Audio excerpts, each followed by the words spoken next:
श्री शिवाय नमस्तुभ्यम। हर हर महादेव। महाराष्ट्र राज्य के धुले जिले के साकरी में फौजी पेट्रोल पंप के सामने नेशनल हाईवे के पास गुरुजी पंडित प्रदीप मिश्रा जी के द्वारा श्री शिव महाप्राण कथा शुरू हो गई है।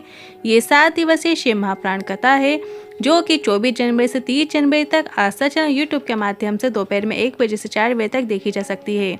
आज का वीडियो मौनी अमावस्या का विशेष वीडियो और इस वीडियो में आपको मौनी अमावस्या के धन प्राप्ति उपाय की जानकारी देंगे। दूसरा, मौनी अमावस्या में 5 डुबकी लगाने का महत्व बताएंगे। तीसरा, महाकुंभ में स्नान करने का फल घर पर ही आपको प्राप्त करने का तरीका बताएंगे। चौथा, मौनी अमावस्या में कर्ज मुक्ति उपाय बताएंगे।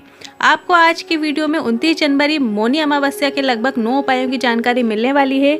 सभी उपाय आप अपने घर पर भी कर सकते हैं, इसलिए वीडियो अंत तक जरूर देखिएगा ताकि कोई भी उपयोगी जानकारी आपसे ना छूटे। तो बढ़ते हैं आज की कथा की पहली जानकारी की ओर। मान लो आप शिव जी के मंदिर में प्रवेश नहीं कर सकते, सूतक लगी है या सांवड़ी लगी हुई है, तो हम शिव नाम कैसे लें? तो सबसे पहले एक बात स्मरण कर लो, तुम्हारे घर में सूतक लगी हो या सांवड़ी लगी हो या तुम कितने ही अशुद्ध हो, फिर भी परमात्मा का नाम लेने में मनाही नहीं है। भगवान का नाम लेने में कुछ भी गलत नहीं है, सुनने में भी गलत नहीं है। अर्थात आप शिव महाप्राण कथा भी सुन सकते हैं और मंदिर के शिखर का दर्शन भी कर सकते हैं। शिखर दर्शनम सर्व पाप नाशनम। अब प्रश्न उठता है कि रजस्वला धर्म होने पर शिव महाप्राण कथा सुन सकते हैं कि नहीं?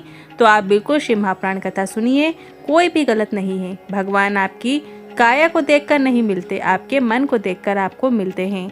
बढ़ते हैं आज की कथा की दूसरी जानकारी की ओर। मंदिर से कभी घर जाओ तो कभी मंदिर की बुराई मत करो।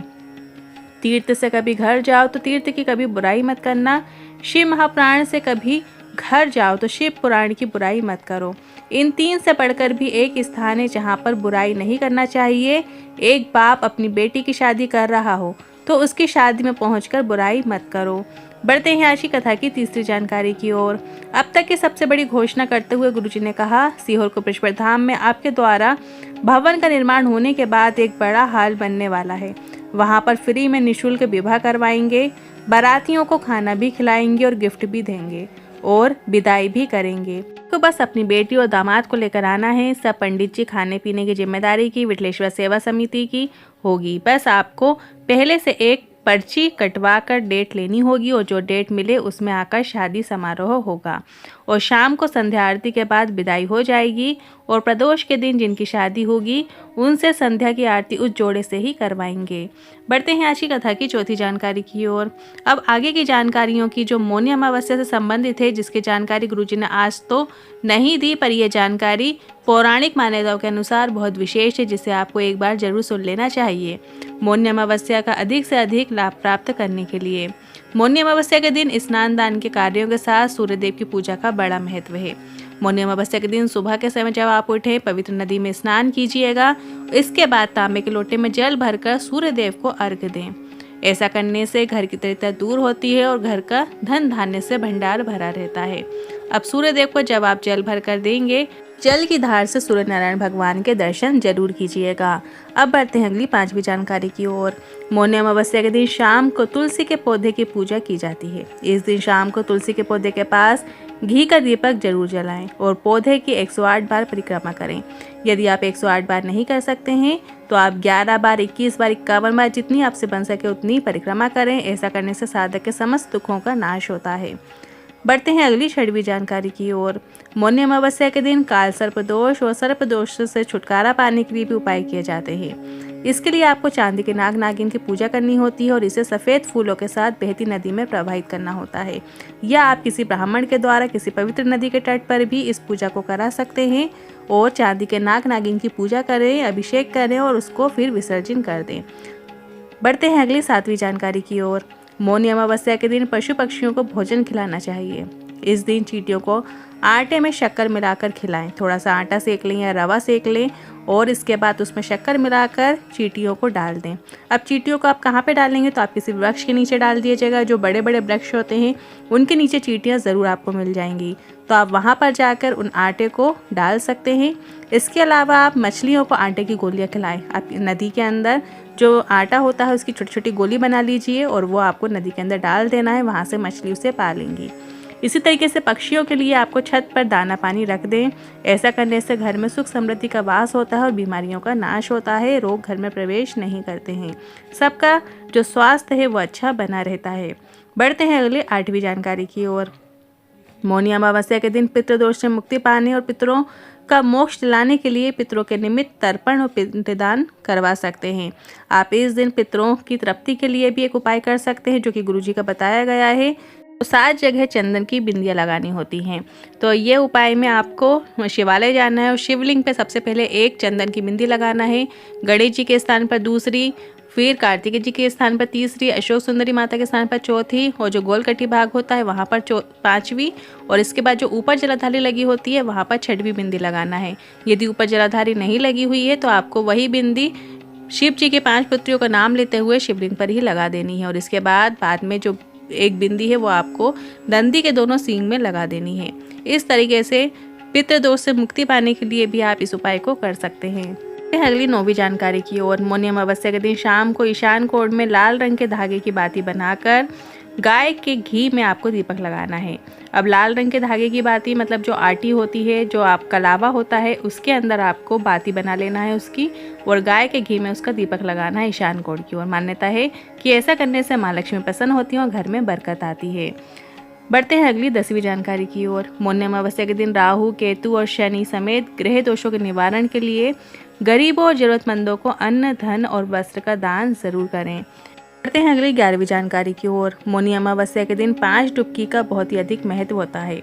शास्त्रों के अनुसार 5 डुबकी लगाने का महत्व इस प्रकार है।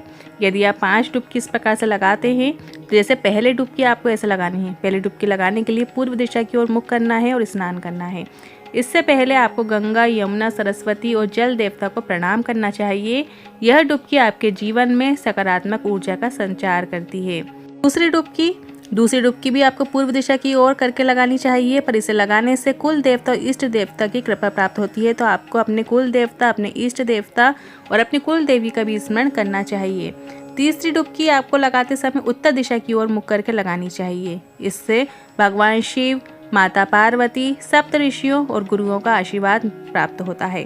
और आप तीसरी डुबकी लगाते समय भगवान शिव और माता पार्वती का स्मरण और सप्त ऋषियों का स्मरण भी कर सकते हैं।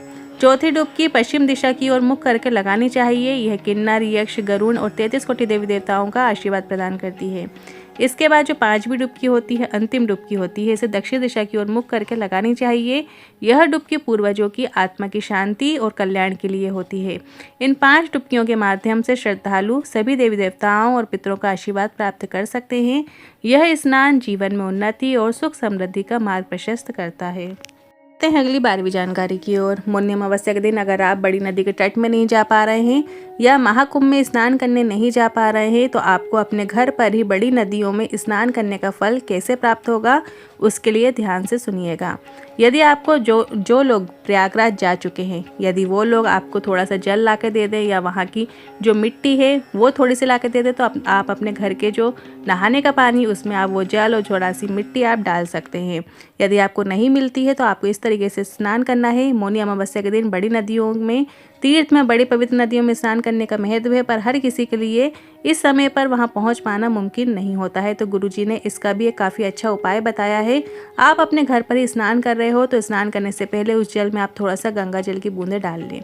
इसके बाद उस जल से आप स्नान करें तो उसका भी आपको लाभ प्राप्त होता है। और स्नान करते समय आप गंगा, यमुना, सरस्वती इन तीनों नदियों का स्मरण करते हुए भी आप स्नान कर सकते हैं। इस तरीके से किया गया स्नान भी आपको फल देने वाला होता है। कहते हैं ना, भगवान भाव के भूखे हैं, श्रद्धा के भूखे हैं। जरूरी नहीं कि आप जा नहीं पा रहे हैं तो आप अपने घर में ही इस तरीके से श्रद्धा भाव रखते हुए, अपने मन का भाव पवित्र रखते हुए, तीनों नदी का तीनों जो संगम है उसका स्मरण करते हुए भी आप अपने घर में ही स्नान कर सकते हैं और आपको वो फल निश्चित ही प्राप्त होता है। बढ़ते हैं अगली 13वीं जानकारी की ओर। इस कथा के बाद गुरुजी की जो अगली शिव महाप्राण कथा है वो 1 फरवरी से 7 फरवरी कूपपुर, कांकेर, छत्तीसगढ़ में होगी। जिस कथा का नाम रहेगा सारंग पालेश्वर शिव महाप्राण कथा। और इसके बाद गुरुजी की जो अगली शिव महाप्राण कथा है वो 10 फरवरी से 16 फरवरी प्रयागराज सेक्टर नंबर 21 पीपा पुल नंबर 1 सतुआ बाबा शिविर में होगी और ये कथा त्रिवेणी शिव महाप्राण कथा रखा गया है। और इसके बाद गुरुजी की जो अगली शिव महाप्राण कथा है वो 17 फरवरी से 23 फरवरी तारा बाबा की कुटिया सिरसा हरियाणा में होगी। और फिर 25 फरवरी से 3 मार्च रुद्राक्ष महोत्सव होगा सीहोर कुपेश्वर धाम में। ये शिव महाप्राण कथा होने वाली है। बहुत ही विशेष कथा है, इस कथा का आनंद आप जरूर लीजिएगा। आज के इन उपायों से जुड़े मन में कोई सवाल है, क्वेश्चन है तो आप कमेंट के जरिए पूछ सकते हैं। वीडियो थोड़ा भी उपयोगी लगा हो तो वीडियो को लाइक करके कमेंट बॉक्स में हर हर महादेव जरूर टाइप कीजिएगा। साथ ही हमने एक व्हाट्सएप चैनल बनाया है जिसकी लिंक हमने कमेंट बॉक्स में पिन कर दी है। आप उस लिंक पर टच करके हमारे व्हाट्सएप चैनल को ज्वाइन कर सकते हैं जो कि एकदम फ्री है, जिसमें रोजाना की विशेष तिथियों की जानकारी आपको प्राप्त होती है। हर हर महादेव, श्री शिवाय नमस्तुभ्यम।